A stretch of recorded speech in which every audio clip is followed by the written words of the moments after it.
దేవుడు ఏం చేశాడు తెలుసా? సిలువలో ఆ పుస్తకం మీద నా పుస్తకం మీద నా పేరును తుడిచివేసి నా పుస్తకం మీద యేసు ప్రభు పేరును రాశాడు. ఏముంది నా పుస్తకంలో అంతా?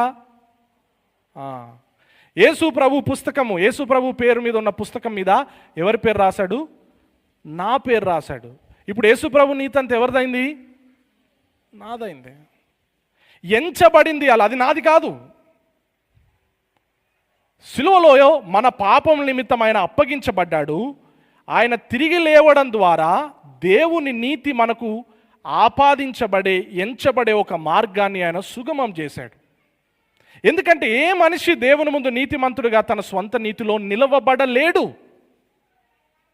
ఎంత నీతిమంతుడైనా. మరి ఏంటి మనిషికి సొల్యూషన్ ఏంటి? దేవుని ముందు చేరగలిగిన సొల్యూషన్ ఏమన్నా ఉందా అంటే అది కేవలం సిలువ ద్వారా మాత్రమే. ఎందుకంటే సిలువ దగ్గర మాత్రమే నువ్వు దేవుని నీతిని నీ సొంతం చేసుకోగలవు.